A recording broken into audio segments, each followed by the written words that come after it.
Hey everyone, it's Bri. I'm back with another scrapbook process video for the Blvd creative team.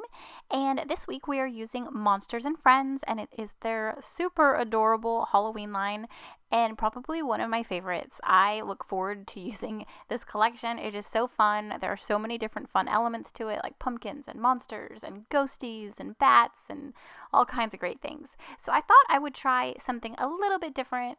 I wanted to use a lot of the pattern papers. Actually, I take that back. I wanted to use all the pattern papers in the collection. So what I'm doing is I'm taking each one and I'm trimming half-inch strips from each sheet, and then what I'm going to do is I'm going to then split each of those strips into 4, and I'm going to fold them to create this little folded paper piece, and then I'm going to create like a wreath with them. So what I'm doing here is I'm just taking each strip. I have them all cut down to about 3 inches, and I'm going to add a little adhesive to the centers or to, closer to one end, and I'm going to fold them over, and that way they can stay and make this fun little messy folded piece.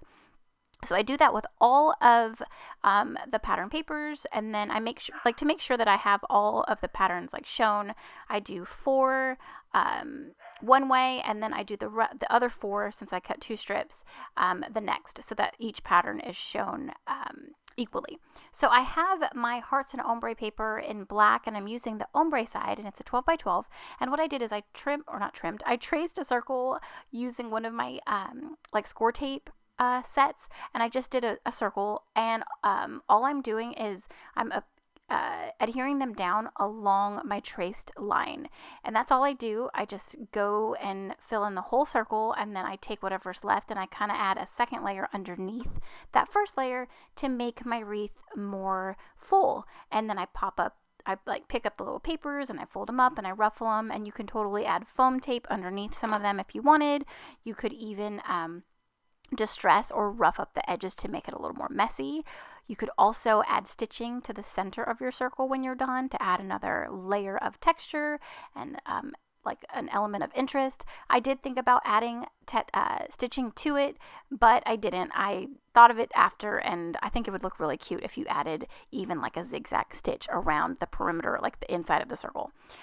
So there is my wreath right there. It's super fun. It's super full. I love how it looks.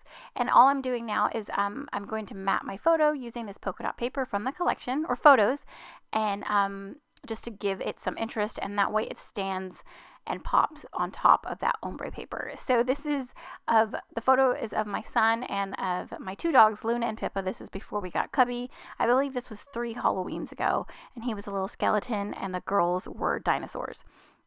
So I'm just going to layer those photos on the bottom right, and then I'm going to add my title using the Chow Chip chipboard sticker sheet, and I just chose the phrase "eek" in purple because I thought it just looked cute, and they're cute and it fit in that white space in my photo. So I am going to add some liquid adhesive to reinforce my chipboard, and then I added that really cute monster Bella Pop to the left, and then just to keep going with that, I added another little monster ephemera, and then I added that ghost chipboard sticker at the top right.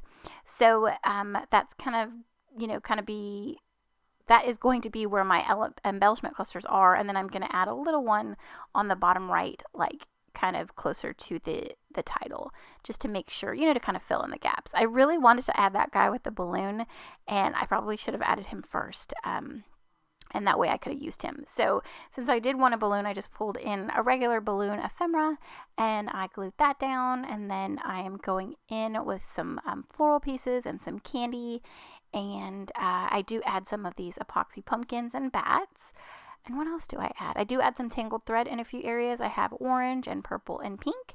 And then I'm going to add this little monster down at the bottom for a pop of orange. And then just to kind of round out my little clusters there. I've got monsters on the left, a ghost on the right, and I thought one more little guy belonged on the bottom right. But this layout came together so quickly. I am finishing it up with some matte enamel dots, but I love how it turned out. I got a lot of different patterns on my page, and it was fun doing that folding thing, and so I hope I've inspired you to give it a try. It would be fun to create different shapes with those little folded papers. So thank you so much for watching. I really appreciate it. Yeah, that's it. Thanks so much for watching, and I'll see you in the next one. Bye.